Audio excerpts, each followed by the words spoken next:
সকলকে জয় যিশু। সকলকে স্বাগত এবং ধন্যবাদ জানিয়ে আর একটা সুন্দর দিনে চলে আসলাম ঈশ্বরের বাক্য নিয়ে। প্রত্যেকটা দিনের মতন আজকের আরও একটা সময় আমরা প্রভুতে পেয়েছি, সেই কারণের জন্য প্রভুকে অসংখ্য ধন্যবাদ জানাই এবং ঈশ্বরকে ধন্যবাদ দিই যে তিনি প্রত্যেকটা সময় আমাদেরকে সুস্থভাবে রেখেছেন, আমাদেরকে ভালোভাবে রেখেছেন, জীবনে চলার জন্য সঠিক পথ তিনি নির্দেশ করে দিচ্ছেন, সেই জন্য ঈশ্বরকে ধন্যবাদ দিই। হয়তো আমরা সব সময় তার নির্দেশকে বুঝি না, হয়তো সব সময় আমরা তার ইচ্ছা সকলকে বুঝতে পারি না, কিন্তু আমরা চেষ্টা করব প্রভুর ইচ্ছাকে পালন করেই চলার। আর তার জন্য আমাদের ঈশ্বরের প্রতি আমাদের বিশ্বস্ত থাকতে হবে, প্রভুর প্রতি ধৈর্যশীল থাকতে হবে এবং প্রভুর উপরে ভরসাযোগ্য হয়ে থাকতে হবে। কারণ একজন ঈশ্বরের বিশ্বস্ত দাস হিসেবে আমরা সব সময় যেন প্রভুর প্রতি বিশ্বস্ত থাকতে পারি, সব সময় যেন ঈশ্বরের প্রতি বিশ্বাসযোগ্য হয়েই থাকতে পারি। তাই জীবনের প্রত্যেকটা কঠিন মুহূর্তগুলোতেও ঈশ্বরের প্রতি বিশ্বস্ত হয়ে থাকতে পারি। আর আজ আমি যে বিষয় নিয়ে আলোচনা করতে চাই, আশা করি তা তোমরা বুঝতে পেরে গিয়েছো যে আমরা আমাদের জীবনের কঠিন মুহূর্তগুলোর সময় কি করে প্রভুর ওপরে বিশ্বাসযোগ্য থাকবো, কি করে প্রভুর ওপরে নির্ভরযোগ্য থাকবো। আর আজ আমি সেই বিষয় নিয়ে আলোচনা করব। ঈশ্বরের বাক্য থেকে দেখব, বিভিন্ন বিষয় থেকে দেখব যে জীবনের কঠিন মুহূর্তগুলোতে প্রভুর ওপরে কিভাবে বিশ্বস্ত থাকব। দেখো, একজন মানুষের জীবনে কঠিন সময় বা কঠিন মুহূর্ত অনেক রকমভাবে আসে, এবং আমাদের জীবনের কঠিন সময় বিভিন্ন রকম। আমরা হয়তো নিজেরাও বুঝি না যে কখন আমাদের জীবনে কিভাবে কঠিন পরিস্থিতির মধ্যে আমরা পড়ে যাব। সেই কারণের জন্য নির্দিষ্টভাবে বলা যায় না যে আমার জীবনের এটাই আমার সব থেকে কঠিন মুহূর্ত, কিংবা এটাও বলা যায় না যে এখন আমি যে সময়গুলোর মধ্য দিয়ে যাচ্ছি এই সময়গুলোর মধ্য দিয়ে মনে হয় আর কেউ কোনোদিনও যায়নি, অর্থাৎ আমি এত কঠিন পরিস্থিতির মধ্য দিয়ে যাচ্ছি। এটাও কিন্তু একেবারের জন্য ঠিক নয়। তার কারণ যখন যে সময়ের মধ্য দিয়ে যায় সে মনে করে সেই বুঝি পৃথিবীর সবার থেকে খারাপ সময়ের মধ্য দিয়ে কাটাচ্ছে, কিন্তু আদৌ তো তা নয়। তোমার যে সকল পরিস্থিতির মধ্য দিয়ে যাও তোমার মনে হচ্ছে সেটা তোমার কাছে কঠিন, কিন্তু তার থেকেও কঠিন জিনিস আছে। তাই একটা জিনিসই বলবো যে আমরা তো মানুষ, আমরা কঠিন পরিস্থিতির মধ্য দিয়েই চলবো, কঠিন সময় আমাদের জীবনেই আসবে, কারণ আমরা মানুষ। আর সেই কারণের জন্য একজন মানুষ হয়ে নিজেরা স্থির থাকবো, ঈশ্বরের প্রতি বিশ্বস্ত থাকবো, যেন সেই কঠিন সময়ের থেকে আমরা বেরিয়ে আসতে পারি। আর আমি সেই বিষয়েই বলতে চাই, যখন আমরা কঠিন মুহূর্তের সময়, জীবনের চরম কঠিন মুহূর্তের সময় দাঁড়িয়ে তখন আমরা কি করব? একজন বিশ্বস্ত দাস হয়ে আমরা ধার্মিকতায় থাকব, আমরা প্রভুর প্রতি ভরসাযোগ্য থাকব, প্রভুর প্রতি বিশ্বস্ত থাকব। যখন আমরা কঠিন সময়, তখন যদি আমরা নিজেরা স্থির থাকি, দেখবে সেই কঠিন মুহূর্তও তোমার জীবন থেকে কেটে যাচ্ছে। কখনো আমি তোমাদের কাছে এটা বলবো না যে যখন তুমি কঠিন পরিস্থিতির মধ্য দিয়ে যাচ্ছ তখন তুমি তোমার মণ্ডলীর প্রধানের কাছে গিয়ে প্রার্থনা করো, তার কাছে বলো সমস্যার কথা, সে তোমাকে রক্ষা করবে।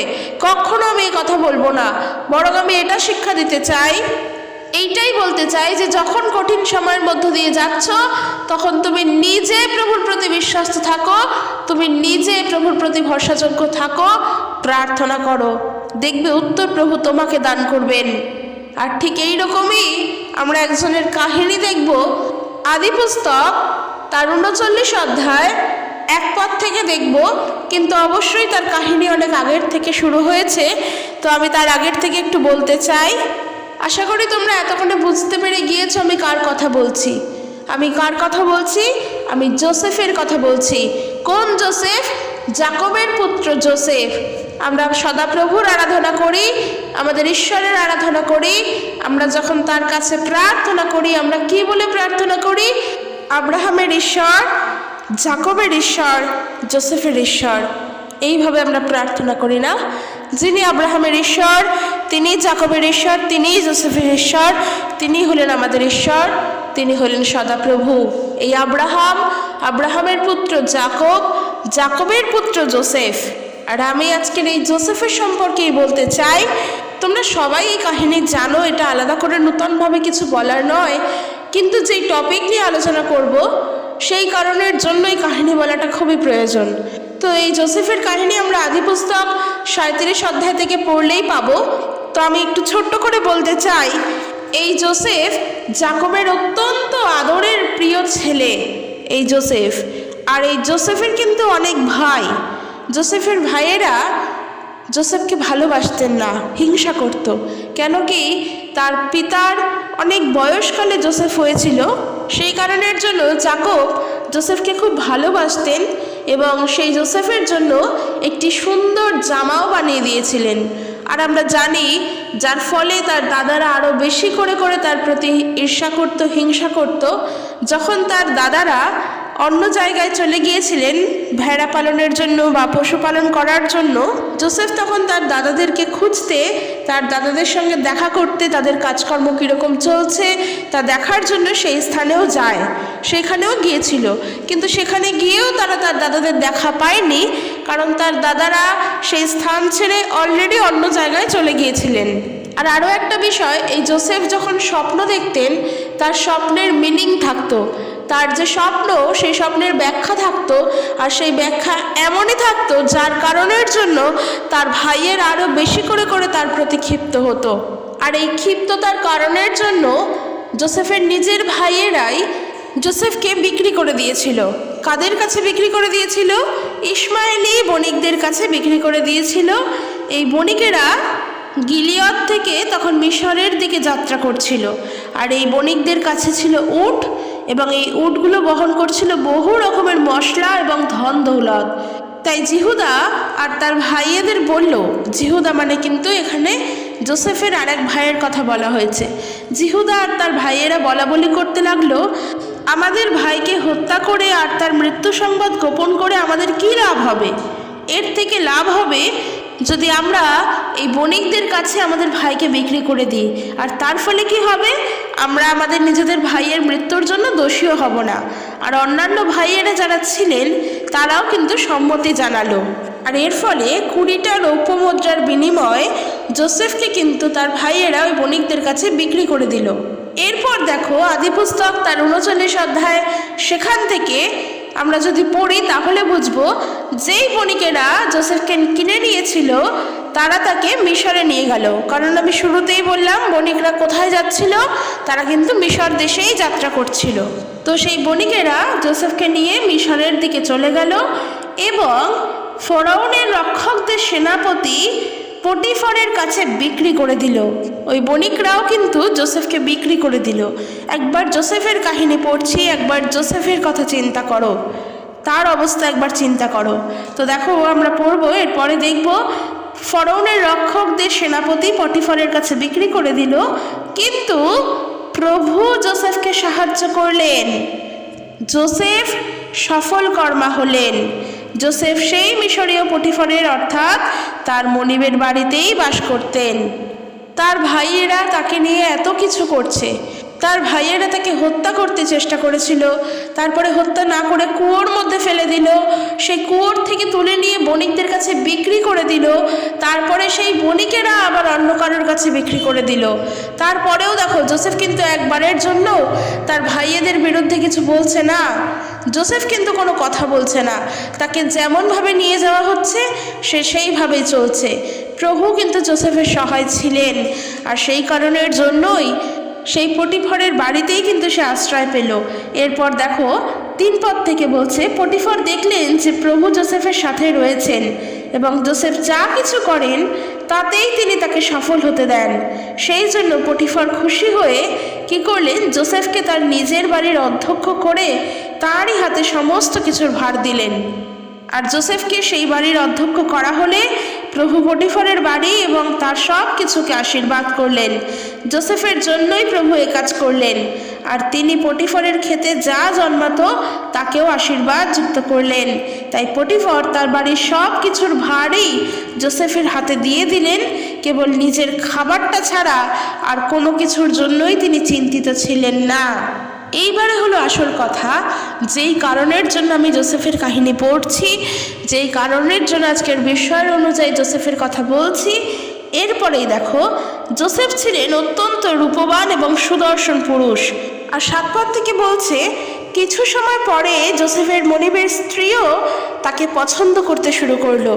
যোসেফের মনিবকে, ওই যে বললাম পটিফর, তিনি হলেন যোসেফের মনিব।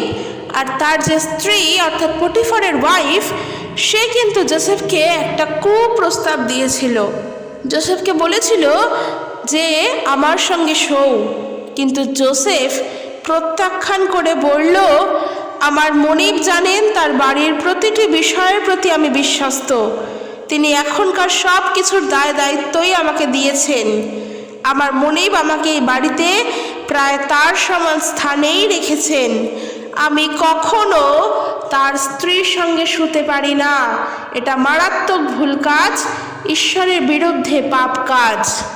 যখন পটিফরের বউ দেখল এমন একজন সুদর্শন সুপুরুষ তার সঙ্গে থাকা যায়, আর পটিফরের বউ কিন্তু ঠিক তখনই যোসেফকে কুপ্রস্তাব দিয়েছিল। দেখো, এইখানে বলি, কেন বললাম কঠিন সময়। এর আগে একজন জিজ্ঞেস করেছিল ব্যভিচারের বিষয় নিয়ে। তো প্রথমে যেটা বলতে চাই, এই ব্যভিচার করা তো পাপ কাজ করা, আর কিছু কিছু সময় আমরা বাধ্য হয়েই হয়তো সেই পাপ কাজ করে ফেলি। কিন্তু একজন ঈশ্বরের দাস হয়ে যদি আমরা বিশ্বস্ত থাকি ঈশ্বরের প্রতি, তাহলে আমরা কখনোই পাপ কাজ করব না। কেন বলছি, দেখো যোসেফের কথাই চিন্তা করি। যোসেফকে তো তার মনিব সমস্ত কিছু দিয়ে দিয়েছিল।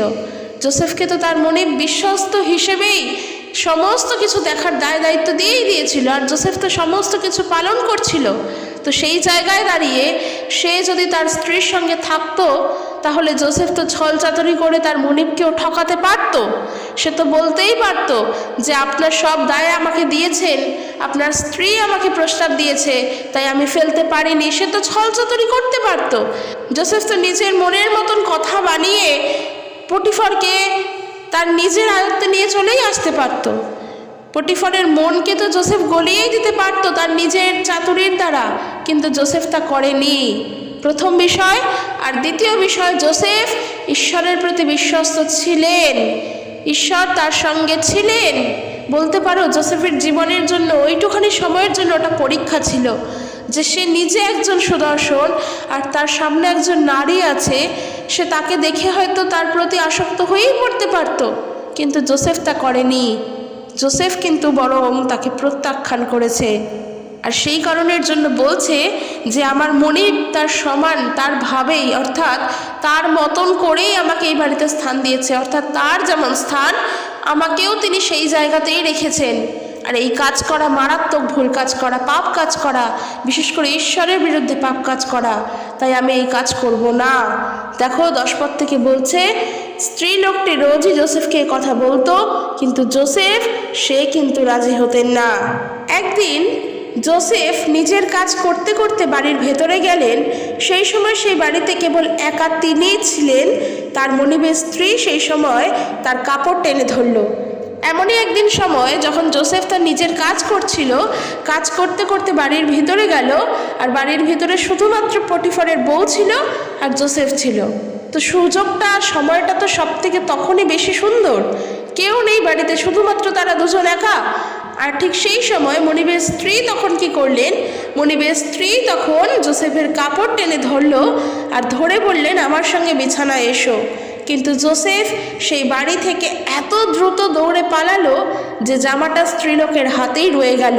স্ত্রীলোকটি দেখলো যে যোসেফ তার হাতেই জামাটা ফেলে বাড়ির বাইরে দৌড়ে বেরিয়ে গেছে। তাই সে চিন্তা করে ঠিক করলো যে যা ঘটেছে সে সমস্ত কিছু সম্বন্ধে সে মিথ্যা বলবে। সে কি করলো, সে তার বাড়ির ভৃত্যদের ডেকে বলল, দেখো এই ইব্রিয় কৃতদাসকে কি আমাদের সঙ্গে ঠাট্টা করার জন্য আনা হয়েছে? সে ভিতরে এসে আমাকে আক্রমণ করার চেষ্টা করেছিল, কিন্তু আমি চেঁচিয়ে উঠলাম। আমার চিৎকারে সে ভয় পেয়ে পালালো, কিন্তু তার জামাটা আমার হাতেই ফেলে গেছে। কিন্তু তারপরে তার স্বামী অর্থাৎ যোসেফের মনিব আসা পর্যন্ত সেই জামাটা সে তার নিজের হাতেই রেখে দিয়েছিল। আর সে কি করলো, সে চাতুরি করে সেই একই ঘটনা তার স্বামীকেও বলল যে ইব্রিয় দাসটিকে তুমি এখানে এনেছো, সে আমাকে আক্রমণ করার চেষ্টা করেছিল, কিন্তু সে আমার কাছে আসতেই আমি চিৎকার করে উঠলাম, আর সে দৌড়ে পালালো বটে, কিন্তু তার জামাটা সে ফেলে গেল। এরপর কি? যোসেফের মনিব তার স্ত্রীর সমস্ত কথা শুনে ক্রুদ্ধ হলো। তাই রাজার শত্রুদের যে কারাগারে রাখা হতো, পটিফর যোসেফকে কিন্তু সেইখানেই রাখলো। যোসেফ সেখানেই রইলেন, কিন্তু প্রভু যোসেফের সঙ্গে ছিলেন। প্রভু যোসেফের প্রতি দয়া করে চললেন। কিছুদিন পর সেই কারাগারের রক্ষকদের প্রধানের কাছে তিনি প্রিয় হলেন। সেই কারাগারের সমস্ত বন্দীদের ভার যোসেফের হাতে দিলেন। সেই পদে অধিষ্ঠিত যে কোনো পদাধিকারী স্বাভাবিকভাবেই যা করেন, যোসেফ তাই করলেন। সুতরাং যোসেফের অধীনে কোনো কাজই কারাধিকারীদের তত্ত্বাবধান করতে হতো না। এটা হয়েছিল কারণ প্রভু তার সঙ্গে ছিলেন এবং তাকে সব কাজে সফল করেছিলেন। এরপরে আরও আছে আমরা জানি, কিন্তু ওই যে আজকের বিষয় জানিয়েছিলাম, জীবনের কঠিন পরিস্থিতিতে আমরা ঈশ্বরের প্রতি বিশ্বস্ত থাকবো, আমরা সৎ থাকবো, আমরা ধার্মিক থাকবো। দেখো আজকের যোসেফের কাহিনী থেকে দেখলাম, যোসেফের কাহিনীতেও ঠিক এমন একটা মুহূর্ত, এই সময় যখন যোসেফকে তার নিজের মনিবের স্ত্রী পর্যন্ত কুপ্রস্তাব দিচ্ছে। জীবনের অবশ্যই কঠিন সময়, কারণ যোসেফ এতজনের কাছ থেকে এতবার করে এত অপমান সহ্য করার পরেও যখন একটা সুন্দর জায়গায় সে বাসস্থান পেয়েছিল, সুন্দর জায়গায় থাকার জায়গা পেয়েছে, অর্থাৎ তার মনিবের বাড়িতে, সেইখানে এসেও যদি সেই মনিবের স্ত্রী তার সঙ্গে ওরকম করে, অবশ্যই সেটা কঠিন সময়, কঠিন মুহূর্ত জীবনের এই সময়গুলো একেবারের জন্য তাই। কিন্তু যোসেফকে দেখো, সে কিন্তু এক মুহূর্তের জন্য ধার্মিকতা থেকে সরেনি, প্রভুর প্রতি বিশ্বস্ততা থেকে সরেনি। সে কিন্তু একটুখানি সময়ের জন্যও অসৎ হয়নি। যখন সব থেকে সুন্দর সুযোগ, সুন্দর সময়, সেই সময়েও কিন্তু যোসেফ ঈশ্বরের প্রতি বিশ্বস্ত ছিল। আর যার কারণের জন্য সেই খারাপ সময় থেকে, মন্দ সময় থেকে পলায়ন করেছিল। হ্যাঁ, হতে পারে আমাদের জীবনে ঠিক এইরকম মুহূর্তও আসতে পারে। আমরা হয়তো সেই কাজ করছি না, কিন্তু কোনো না কোনোভাবে সেই কাজের দায় হয়তো আমাদের কাছে এসেই পড়ছে। আমরা হয়তো ওই মন্দ পথে চলছি না, কিন্তু আমাদের জীবন এমনভাবে চলছে, আমাদের না মন্দতা থাকা সত্ত্বেও কোনো না কোনোভাবে খারাপ হয়ে চলেছে আমাদের সঙ্গে। কিন্তু একজন বিশ্বাসী হিসেবে বলতে চাই, যেন আমরা ঈশ্বরের প্রতি বিশ্বস্ত থাকি এবং সৎ হয়ে থাকি। জীবনে সৎভাবে চলাটা খুবই প্রয়োজন, কিন্তু এখনকার যুগের মানুষের মধ্যে সেই সততা হারিয়ে যাচ্ছে। মানুষ আর এখন সততায় চলতে পারে না, কোনো কাজের ক্ষেত্রে পারে না। তার নিজের জীবনের কোনো কাজের ক্ষেত্রে বলো, কিংবা তার ব্যক্তিগত কোনো কাজের ক্ষেত্রে বলো, এখন অসতের মধ্যেই মানুষ চলছে, অসৎভাবেই মানুষ জীবনে এগোচ্ছে। এ ওকে ঠকিয়ে, সে তাকে ঠকিয়ে বিভিন্ন কাজ করে নিচ্ছে। কিন্তু সৎভাবে, সৎ পথে জীবনযাপন করো, সততায় চলো, ঈশ্বর তোমার সঙ্গে থাকবেন, যেমনটা যোসেফের সঙ্গে ছিল। দেখো, কারাগারে পর্যন্ত কিন্তু যোসেফকে নিক্ষেপ হতে হলো, তাকে কারাগারেও পর্যন্ত কিন্তু যেতে হলো। যেই দোষ সে করেনি, সেই দোষের ভার নিয়েই তাকে কিন্তু কারাগারে পর্যন্ত যেতে হলো। কারাগারে গিয়েও দেখো, বলছে কারাগারে কারা যায়? যারা অন্যায় করে, যারা অপরাধ করে, যারা ক্রিমিনাল, যারা ক্রাইম করে, যারা পাপ করে, তাদেরই তো শাস্তির জায়গা কারাগার। সেখানে পর্যন্ত যোসেফকে পর্যন্ত যেতে হলো, কিন্তু সে অন্যায়ও করেনি, সে পাপও করেনি, কিন্তু ঈশ্বর সেইখানেও তার সঙ্গে ছিলেন। ওই যে বলল, কিন্তু যোসেফের সঙ্গে কিন্তু প্রভু ছিলেন, প্রভু যোসেফের প্রতি দয়া করে চললেন। আর সেই কারণের জন্য কারাগারে গিয়েও প্রভু তাকে সম্মান প্রদর্শন করলেন। তাই জীবনের যত কঠিন মুহূর্ত, কঠিন পরিস্থিতি আসুক, আমরা প্রভুর প্রতি বিশ্বস্ত, সেই জায়গা থেকে আমরা সরছি না। আমরা আমাদের ধার্মিকতায় চলি, প্রভুর প্রতি ভরসা রেখে চলি। প্রভু যা যা তার বাক্যের দ্বারা শিক্ষা দেন, সেইভাবে আমরা জীবনে চলি। এর কারণের জন্য প্রভুকে ধন্যবাদ দাও। আরও একটা বিষয়, যখন একজন খ্রিস্ট বিশ্বাসী প্রভু যিশুকে জানে, তার সঙ্গে পবিত্র আত্মা থাকেন, ঈশ্বরের আত্মা, পবিত্র আত্মা তখন সেই বিশ্বাসীকে পরিচালনা করে। হয়তো দেখা যায় সেই বিশ্বাসী যোসেফের মতোই দিগ্ভ্রান্ত হয়েও যেতে পারে।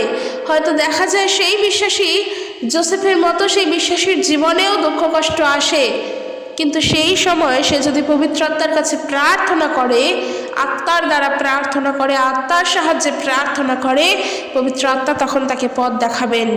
তাই কারণের জন্য ঈশ্বরের বাক্য যেমনটা বলছে, অবিরত প্রার্থনা করো, আত্মাতে প্রার্থনা করো।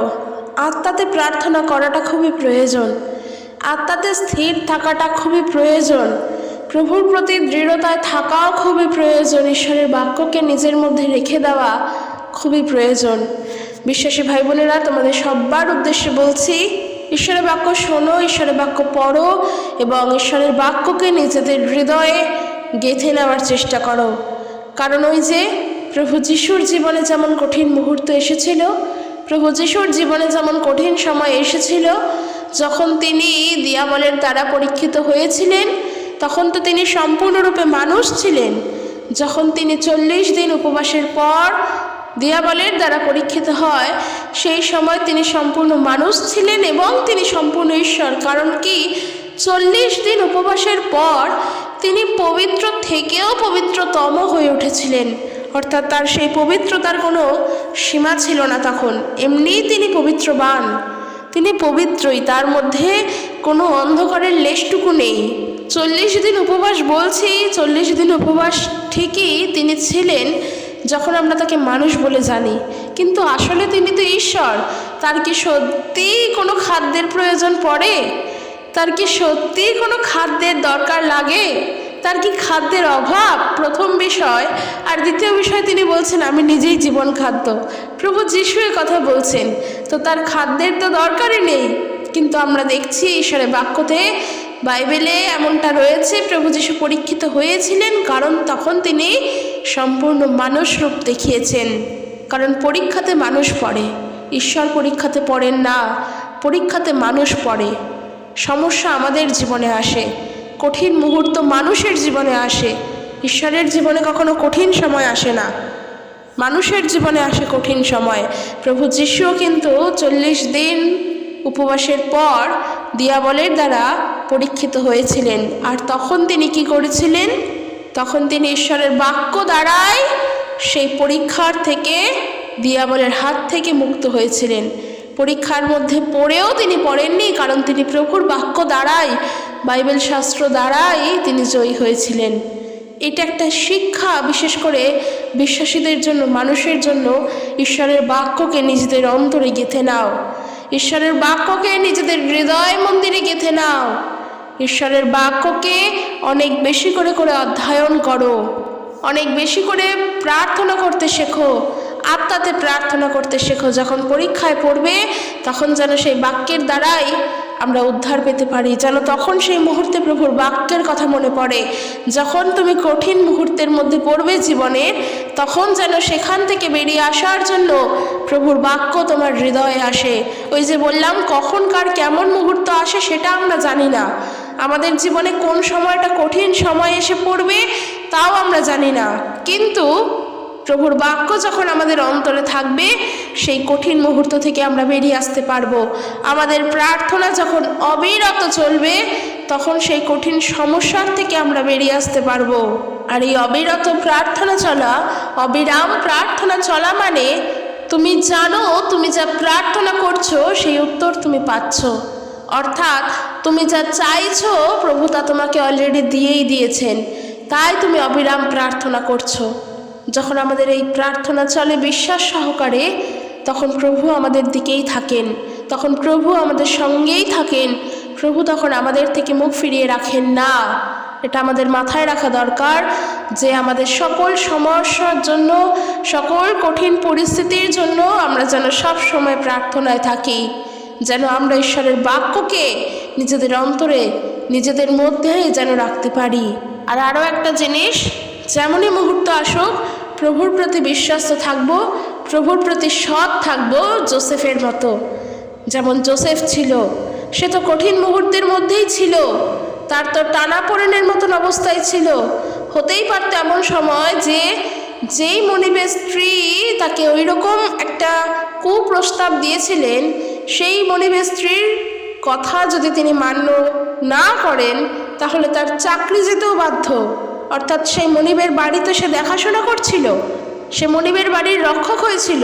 তার সেই পদ থেকে তার চাকরি যেতেও বাধ্যই হতো, কারণ মনিবের স্ত্রী বলে কথা, আর হয়েও তো ছিল তাই। সে তো কারাগারে নিক্ষেপ হলো।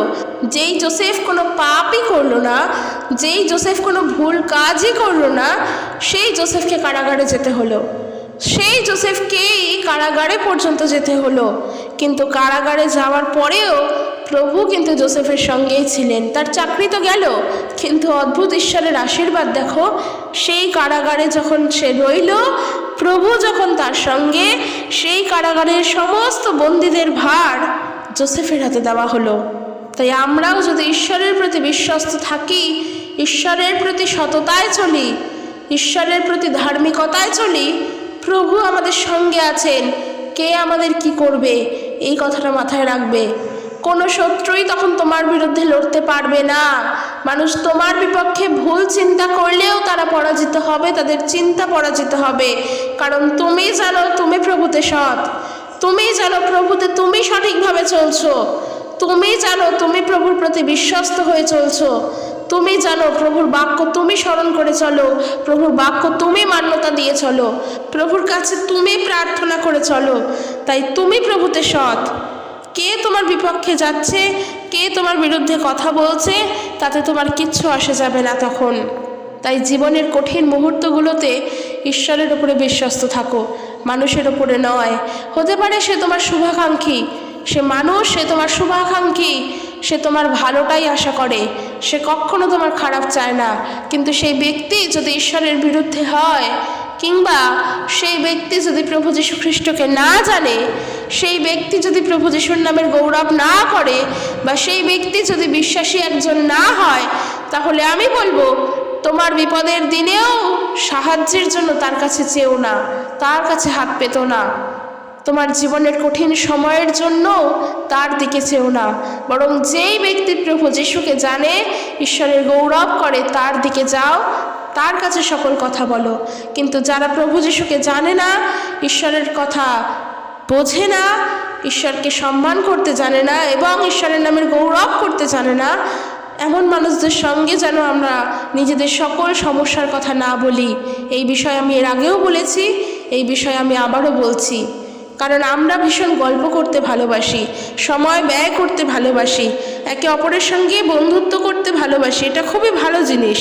গল্প করা এবং বন্ধুত্ব করা অবশ্যই ভালো, কিন্তু সময় ব্যয় করা ভালো না। তো সেই গল্প করা, সেই বন্ধুত্ব করা আমরা যেন বিশ্বাসীদের সঙ্গে করি।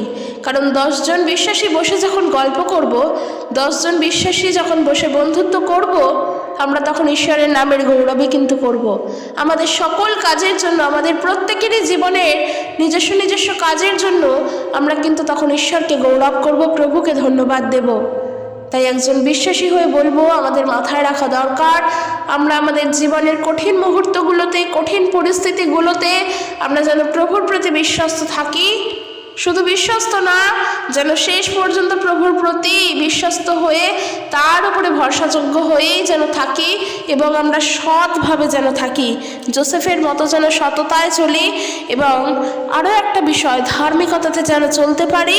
আর আরও একটা গুরুত্বপূর্ণ বিষয়, প্রভু যিশুর মধ্যে যেমন ঈশ্বরের বাক্য ছিল, ঈশ্বরের বাক্য যেমন তিনি, এবং তার কাছে যেমন তার বাক্যের জন্যই তিনি দিয়াবলের হাত থেকে বেরিয়ে এসেছিলেন, ঠিক একইভাবে আমাদের সঙ্গেও কিন্তু ঈশ্বরের বাক্য। আর সেই বাক্যকে, আর সেই বাক্য হলেন খ্রিস্ট, অর্থাৎ আমাদের সঙ্গে প্রভু যীশু কিন্তু আছেন।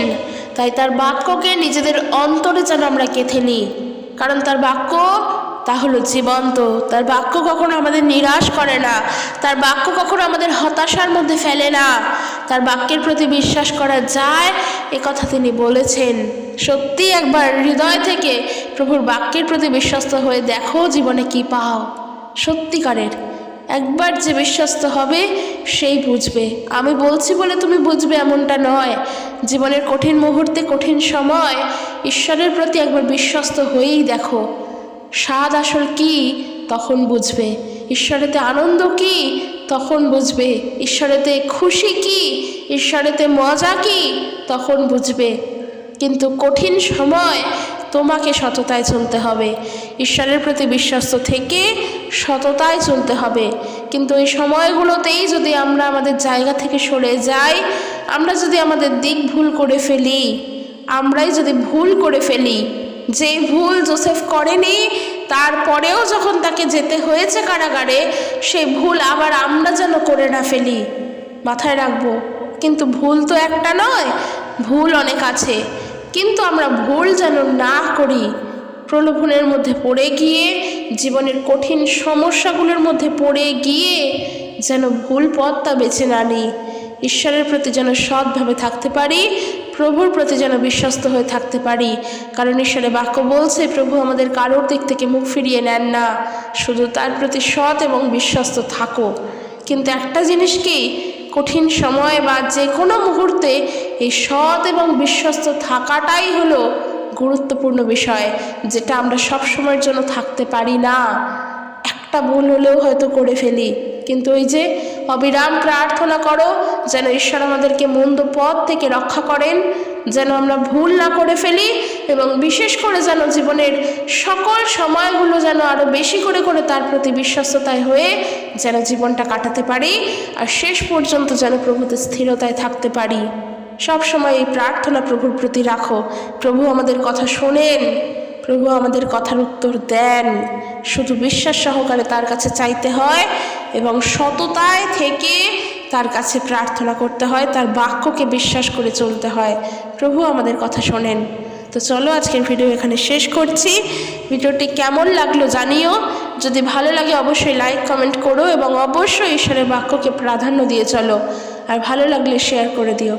ঈশ্বর তার আপন বাক্যের দ্বারা প্রত্যেককে আশীর্বাদ যুক্ত করুক। জয় যিশু। Praise the Lord.